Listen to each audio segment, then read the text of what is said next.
A very good afternoon and welcome to this special webinar series called BrightMinds. This is a special initiative by Comviva and the Times of India.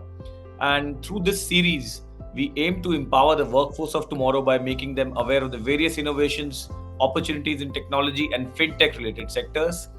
Our goal is to inspire and equip students and professionals alike with the insights, skills, and perspectives needed to excel in a rapidly evolving world. We seek to create a forum where industry leaders, experts, and aspiring talents can come together, exchange ideas, and collectively shape a brighter future. Today's topic of the webinar is digital and future of the tech talent, and we have a very special panel of speakers, and I will go one by one in introducing them. I start with Vaishnavi Shukla.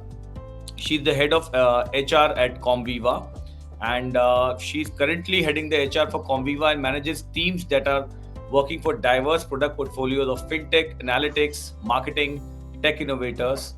And she has over 15 years of experience in driving HR for diverse organizations in the field of auto, telecom, IT products, fintech, analytics. And prior to Comviva, she has also worked with various other renowned firms like HFCL and Hero MotoCorp. Welcome, Vaishnavi. Thank you. I also have Dr. G.K. Prabhu. He's the president of Manipal University, Jaipur. And Professor Prabhu has been associated with the Manipal Group for over 2 decades in various academic and leadership positions. He started his career as a lecturer in electronics and communication engineering at MIT Manipal in 1989. Since then, he has served the institute in various capacities such as head of the Department of Biomedical Engineering, Associate Director Research and Development, and Deputy Registrar Technical at Manipal Academy of Higher Education. Welcome, sir.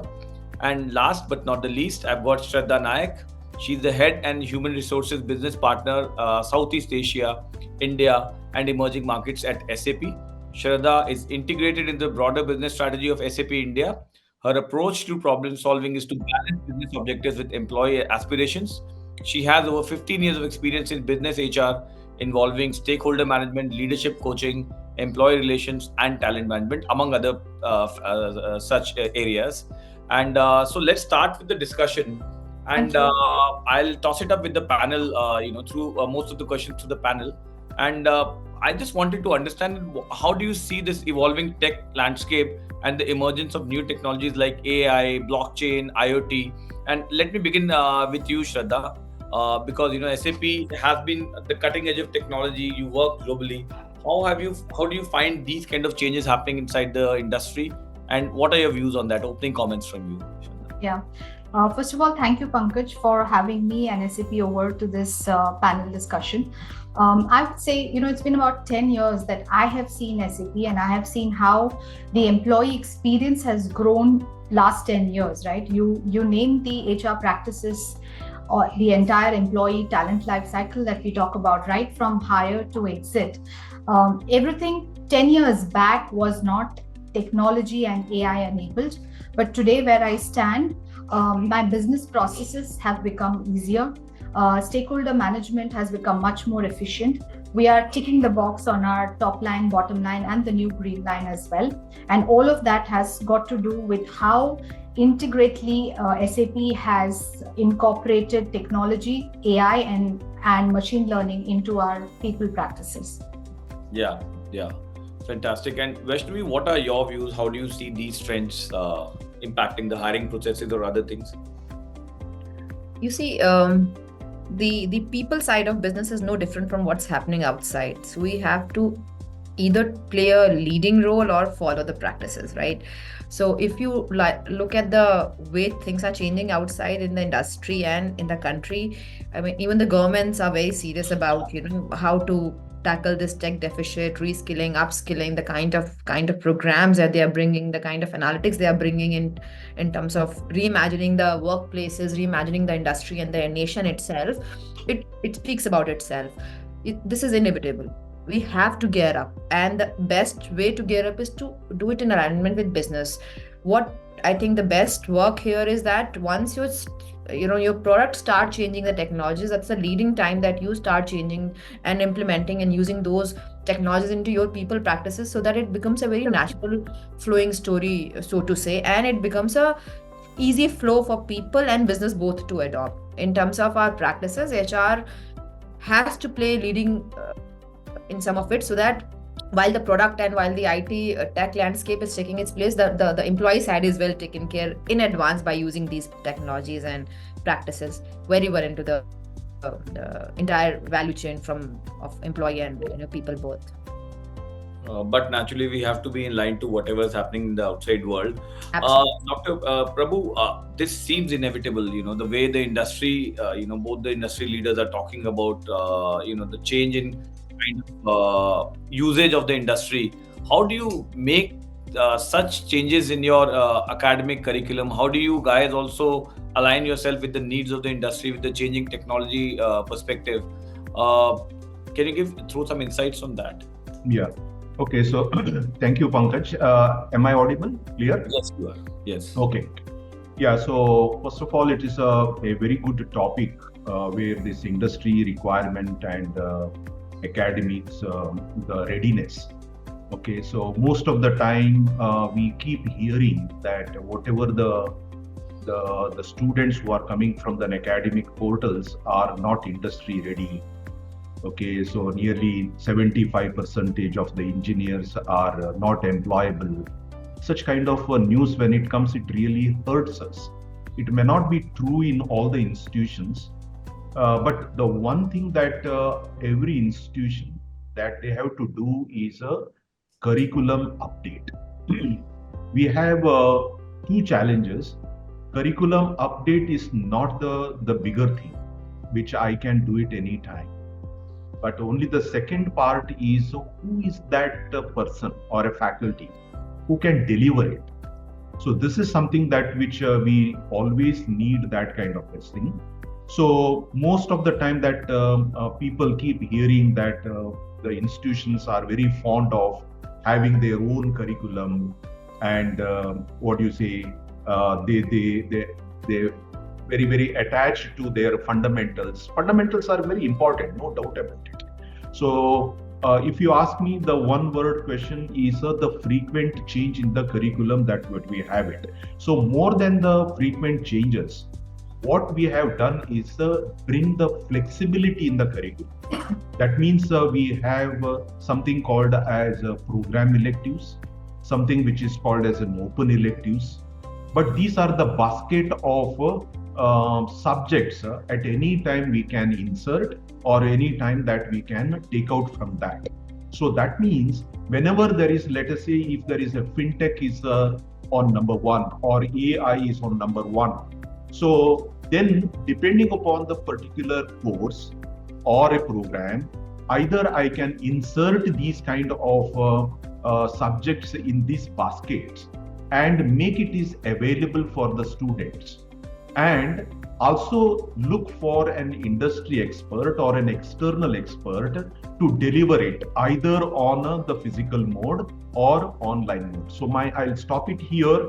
The point number one is making the curriculum flexible, and in that flexible mode put all these kind of courses which is required and which are more contemporary, and also look for an expert both within as well as from outside to deliver it as and when required, whether it is physical or online mode. I'll stop it here. I'll take the questions as it comes. Over to Pankaj. So your conversation sounds very encouraging, but let me go to both Vaishnavi and Shraddha, because they would be doing campus hirings. I remember speaking to one of the top tech company CEOs who once told me that 90% of the IT graduates are not worth employing, in the sense that they are not at that level where the industry wants them, which was a very scary story. So, particularly about campus hirings, what has been your experience like when your teams go over there?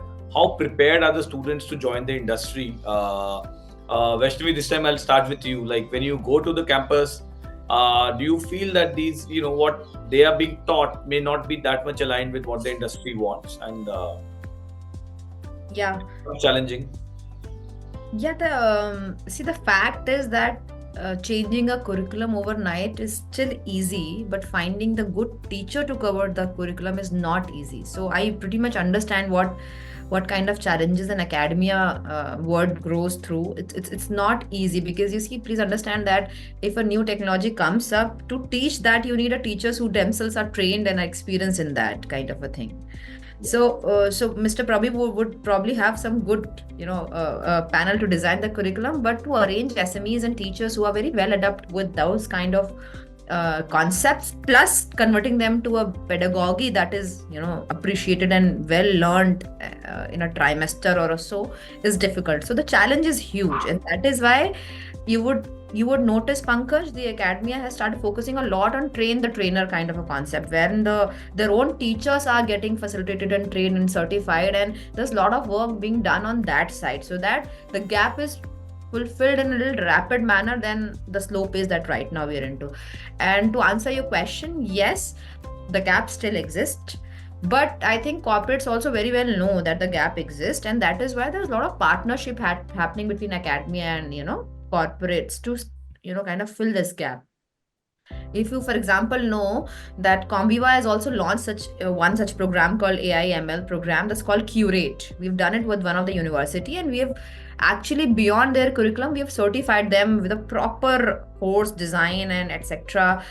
With the AI ML certification, and those people have definitely done better in our assessments than what were the ones which were not covered by us through that course, which speaks that yes, when you especially design such thing, it matters. So yes, the gap exists, but I think it is depleting with time, and the pace at which it is depleting is something that we need to work together, but things are improving. Few colleges are very, very fast in that, and they're taking many actions to reduce this gap of not knowing the practical knowledge of what is being used, but there are a few which are lagging behind, and I think a partnership and all that will really help in that way. Right, thank you. And Shraddha, how big is the gap?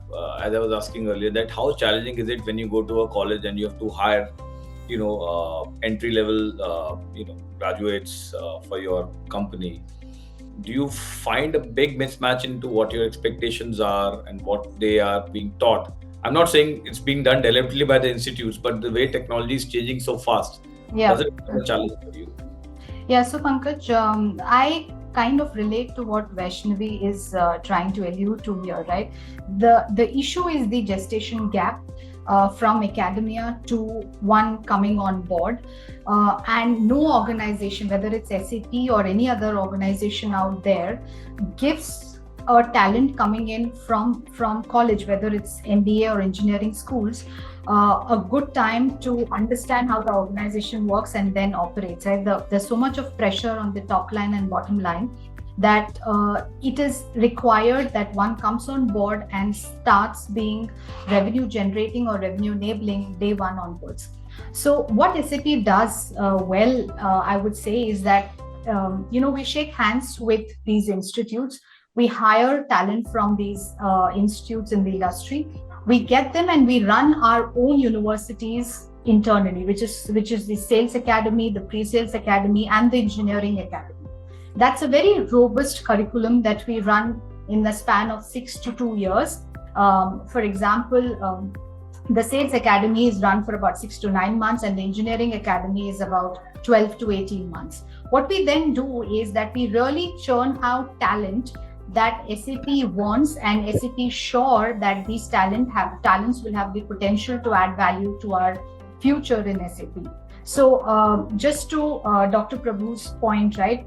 I'm sure academia is doing a lot there to produce the right talent to the corporate world. But there is that gap, and I do believe that it has to work both ways. What corporates are doing to make sure that we shake hands with institutes and get the right talent in. It's about hiring, training them, and then how soon are you able to flow them back into business. So I would say we take time, we hire them in bulk, we put them in our academy, we train them, and then we make sure that they're set up for success. Yeah, so before I go to Dr. Prabhu, Shraddha, what do you mean by, you have your own academy internally in Sales and Engineering Academy? So do you work with the, engineering institutes for this? Or once they are hired, you have your own internal kind of Yeah. training modules for these Yeah. students. This is what you So call an academy within. yes, you're right, Pankaj. So once they're hired, they're fully on board with SAP and they become SAP employees. We send them off to across these three academies, depending on what skill sets we hire them for and where the requirement is in terms of headcount and workforce planning. And then we make sure that we train them the SAP way of working, whether it's sales, pre-sales, or engineering. And before they are ready for us to be incorporated fully into business. During this point, they are fully occupational headcounts for SAP. They are already deployed to particular roles, businesses, board areas, market units, and geographies. So the cost lies with the market unit and the business. We allow them that time to train and come back to business. And that's worked beautifully for us. We've been running this academy successfully for more than 7 to 8 years now. And so these three institutes are your own institutes, or you're working with Yes. some special? No, they are our own institutes. We have our in-house trainers, we have our in-house faculties. So we run, so to say, our own universities within the organization. So, Dr. Prabhu, that kind of speaks about the gnawing gap between what the industry wants, what the academia is churning out, and nobody is questioning, why is this happening? Because as you said, that it's not very easy to make changes so fast. You may have your modules and all. Does that kind of worry you that this kind of a gap exists where companies have to open their own institutes to some extent to train their workforce before they enter? Yeah. So sometimes we also feel so. But again, the institution's main challenge, as Vaishnavi ji mentioned, it is not the curriculum, it is the people who have to deliver. See, universities also work with some kind of a regulation, either UGC or AIC. Today, I am very happy that these regulations are not truly regulating, they are the facilitating. So they give some kind of flexibility for us as far as the mode of delivery is concerned. So they also say that 40% of your curriculum can also be in the online. But today, when we look into that, education, when we look at it, is not only on a particular area. Today's the challenge is more on let us say on a particular. If you see my engineering institution, it is skewed towards the IT and computer sciences. So because of that, all other programs like mechanical, civil, and automobile, they have all died down, unfortunately. Although we may require a lot of infrastructure and all, but there is a one part of it. Now, as we change the curriculum for the better respect and getting a faculty and especially on the computer related things, it is an Herculean task. Okay, a Herculean task. And we have also to fulfill all these UGC guidelines and all. Okay, so now the people with those guidelines, if I want to appoint in their training, when they have studied, they haven't come across any of these kind of a technology. So definitely there would be a resources or a support that we require from the industries. But today I am very happy that industries are also coming forward in a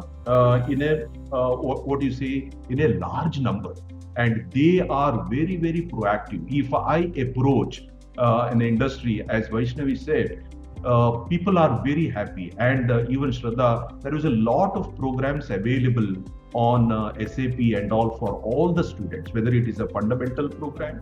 And what we can do, Pankaj, in the curriculum, if the students are doing these kind of courses, either in my organization or in outside, in an open field, I can give that kind of a credit so that he or she need not study the subjects which I have in my curriculum. That is what we can do, the flexibility. So there is a lot of internships opportunities are being created, and lot of hackathons, the industries are coming to the institution. So today's evaluation method, it is entirely different. It is not that the good old pen and paper kind of an examination, although it is there in the university for a larger. But today's evaluation, it happens in the form of hackathons and all in coordination with the industries. Over to Pankaj. But Dr. Prabhu, is it possible for you to kind of let the student deviate from the given curriculum, like you're saying that, if he or she is doing something else, then I may, give some kind of a relaxation on the existing needs or whatever his curriculum. Yeah, definite. And that is what is, we are bringing the flexibility. Now, I will give you one example. Let us say, due to some reason that he has taken a civil engineer. Okay. Now, he can do some kind of a courses which are related to digital marketing or a fintech and get the minor specialization. So it will be mentioned in the degree certificate so that his employability will be increasing. And today, engineering, irrespective of the branch, it is only the thought process we are bringing into the two things in the student. One is the skill of lifelong learning, and the second one that which we are giving is the problem solving. Yes. So problem solving and lifelong skill or lifelong learning. So these are the two things that which we are bringing in the mindset of all the students. And if you provide that, he will be very successful. Because today I change the curriculum depending upon the requirement of the industry. At the end of the 4 years, if there is a new technology comes, again we are talking at the end of the 4 years the same gap. No, but Dr. Prabhu, we always say that the early part of our education is to set the foundations right. And now, if I approach this whole issue from a very different perspective, from the other side, I'll say that too many changes in the curriculum does not let the student have a solid foundation in the basic engineering skills. And because you are so much you're looking at what is happening outside in the industry, somewhere that confusion may percolate into what you're teaching the student, with the result that the student will not be strong on the foundational aspects of the education that they need to have. And tomorrow suddenly you'll say, okay, you can do AI, suddenly you can say you can do this different kind of stuff and all, with the result that the basic foundation of engineering is somewhere forgotten. Do you think that fear is also there? So no, one thing what we are doing, even when we change this kind of a curriculum, the fundamentals that which we keep nearly about let us say about 60% that we will keep as fundamentals. Okay. The second part is it's an optional. Again, there would be a 20% maybe on the program elective and 20 parts maybe on the open elective. So open elective is in the sense that there are so many other things, whether it is a communication skill, whether it is some kind of a networking skills. Those are the things that which are so important for it, apart from the technical skills ability of it, team building, working in a team. So those things are also, and looking at the problem in a different angle. Okay, whether it is an optimization solution or the financial part of it. Okay, so these are also important when he goes. But the technical skills today, if we are looking only from the gap analysis, it is only the technical part of it. But if you see the overall picture, the holistic development of the student is something that as a university has to look after, as you said, Pankaj. Okay, and if the student has an ability to learn faster the new technology, today it is a fintech, tomorrow if there is something else, he has to learn that and be there on the top. It is not only for the student, even for my faculty also.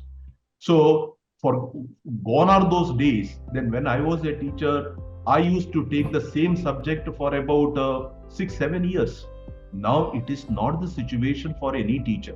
In this semester he is taking this subject, next semester he must be ready to take up the other subject. Just like an internship for the student, there is also a scheme which is called as a sabbatical for even for a faculty to go to the industry to learn what is happening there and understand the culture and bringing back to the student. He becomes an ambassador, and this is something that which we are doing it because every time, as Shraddha told me, that every time we depend only on the industries, it could be very difficult.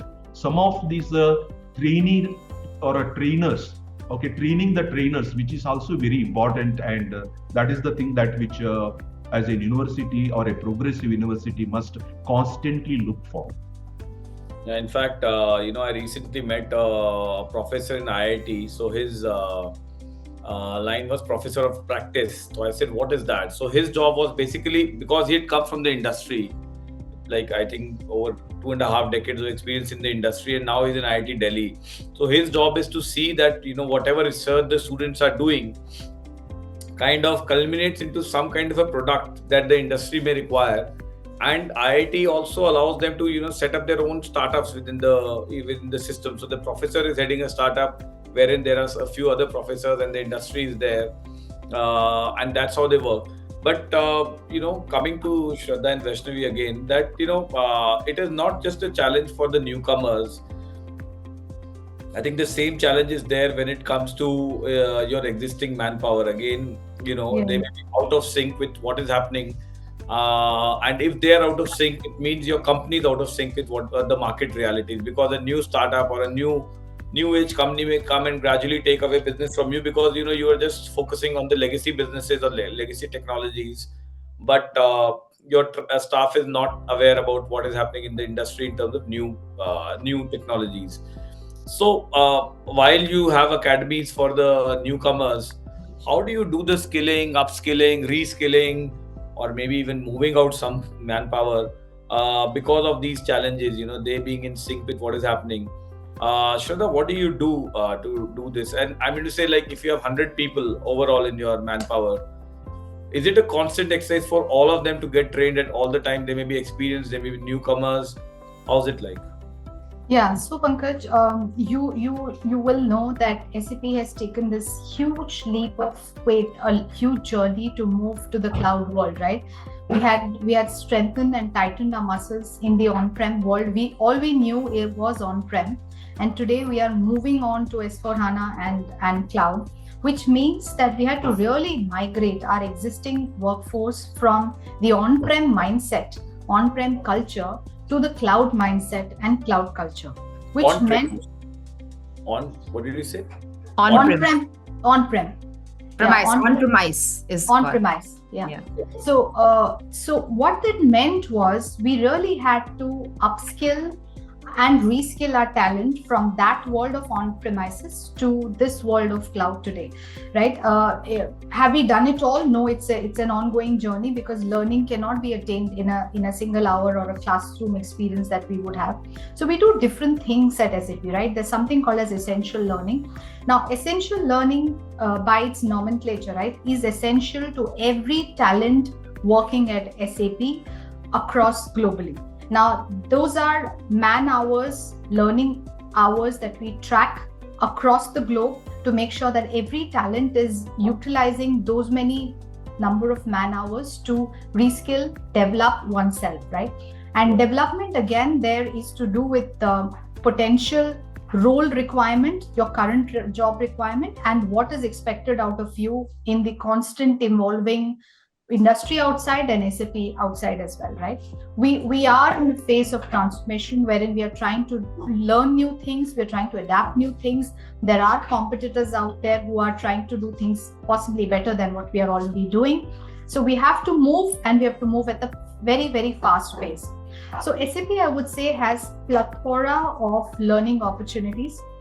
We make sure that our talent invests in learning hours, and that is dedicated learn hours that we track.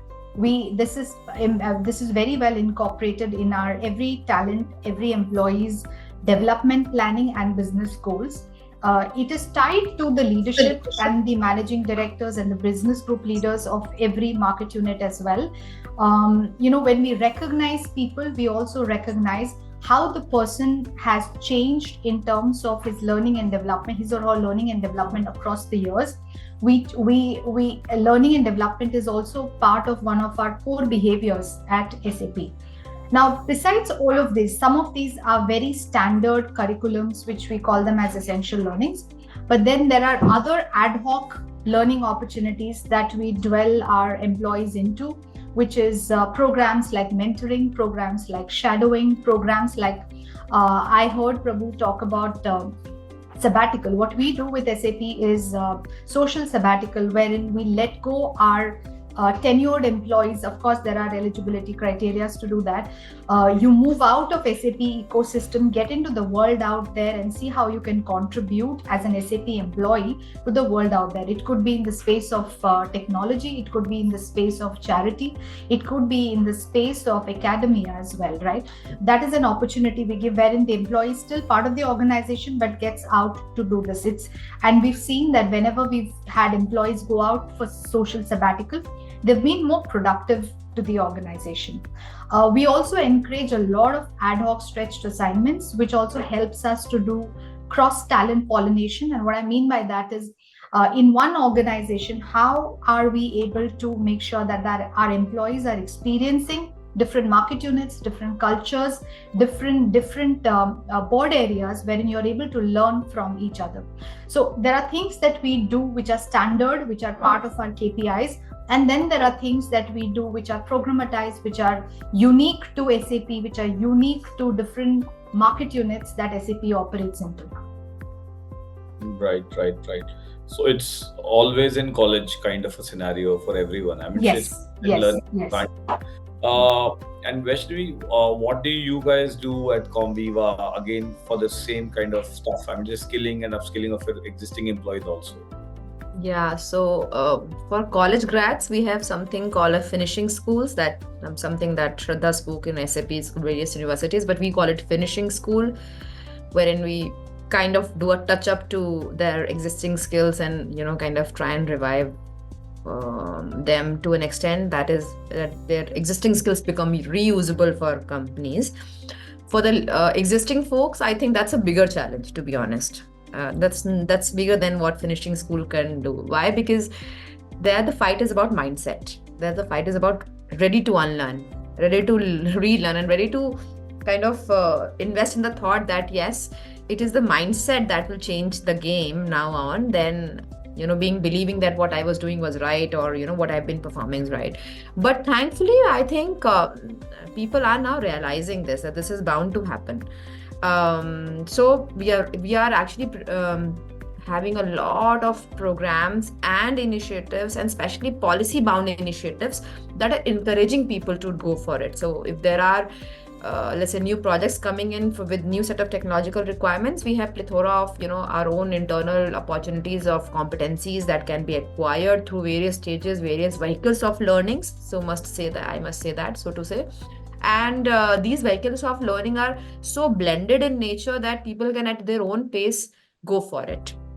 They at the same time, skill acquisition is a journey that should be very well facilitated by the organization. So as a Comviva, we play a huge focus. We pay a huge attention to the facilitation journey as such. So we have actually our own measurements criteria to say that how are we doing in terms of competency acquisition and how facilitative we are becoming. So rather than a mass bombing or doing a large scale things, we try and do a couple of things in a smaller groups and do it a little more deeper, so that the learnings are retained and they are retained for a larger period of time.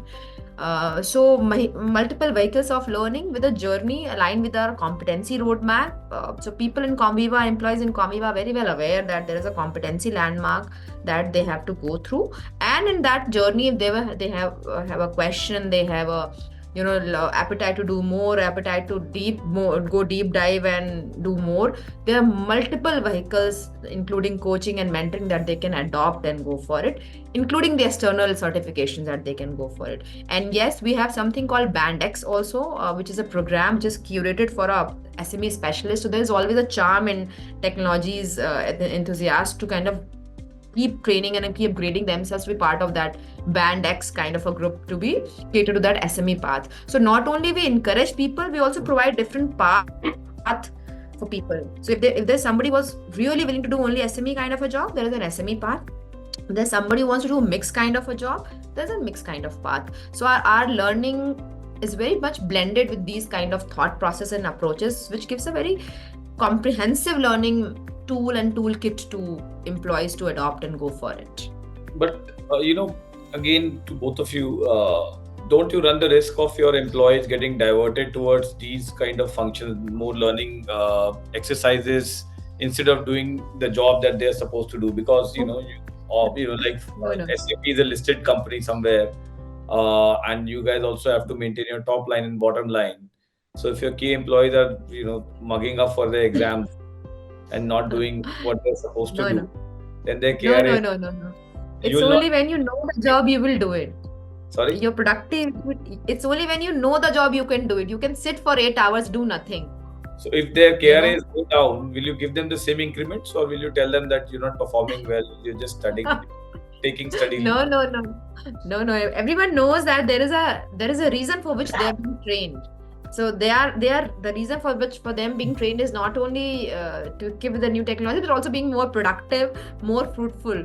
So why do people invest in their own learning? Why do organization invest on the people, so that they know that this is how they will get the job done, and also upskill them to remain sustainable? And you're very right, that's a very practical question, but it doesn't happen. So it has been a very interesting kind of conversation now, and so we understand that the trainers, the academics need to be trained, and also the industry also needs to be trained and upskilled.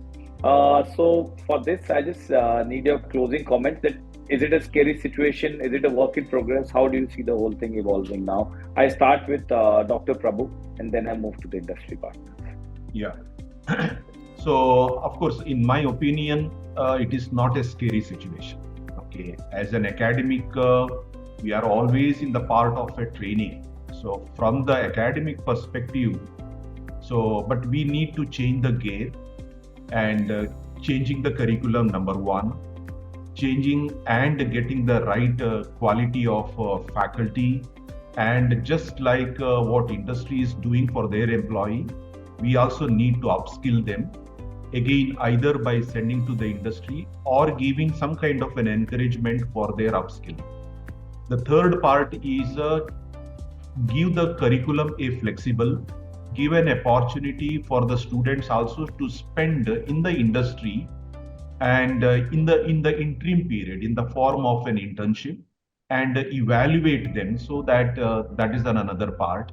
Request to the industry is creating that kind of an opportunity for my students as well as a small group of my faculty to be there in the industry for a short period.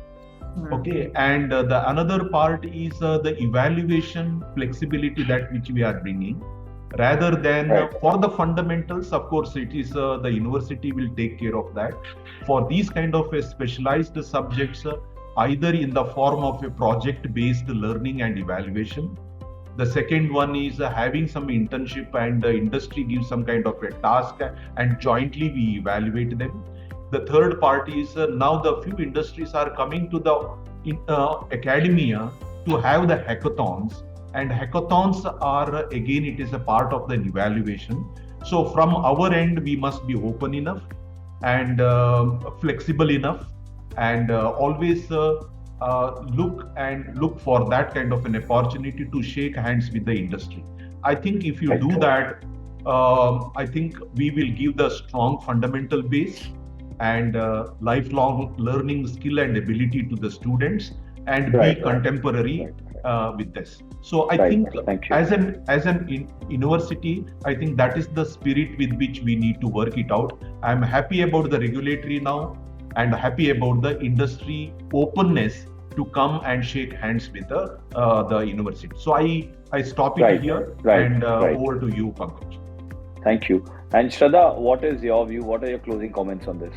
Yeah, so Pankaj, the way I would put it out is that it is India's century, and it is the ecosystem that we will have to nurture. It is not about academia doing what they're doing best and the corporates doing what they're doing best. We really have to join hands to make sure that we are raising the flag to make sure that we are the emerging market and we continue to export talent from India. Secondly, we also have to make sure that we are agile and we are learning during the process, that we are able to produce talent who are good, who are smart, and at the same time, they are able to adapt the cultural nuances globally as well. So we'll have to nurture the ecosystem. We'll have to lean in to make sure that we use this best time that we have in India for us. Right, right. And lastly, over to you, Vaishnavi, your closing comments. No, I think I completely agree with Shraddha. This is, if you go India by numbers, you would see that with the compound annual growth of about 30% for our AI and ML kind of initiatives and talent needs and jobs getting in that kind of space of about 50,000 on a minimum on every year, you would understand that the need of skilled manforce would just rise, just not go down. So unless and all we all accept it and really get ready for it, or with all hands partnership between academia, corporates, schools and institutions that work on attitudes also, and the kind of growth that we are seeing, we would need a lot of ambitious and skilled manpower. I think when all of it join hands, India is poised to grow. I think I completely agree with Shraddha. Pankaj, just one comment on humor, maybe, right? The next time we have this panel, right? I thought we will have this on AI avatar of three of us and having this conversation in the real AI mode. Yes, and that is possible, by the way. Yeah, that's possible. Yes. We should have thought of metaverse, maybe, and maybe we could do that in the AI real world. Yeah, absolutely. AR, VR, all those stars are there now. With metaverse coming in. But thank you all for this engaging discussion.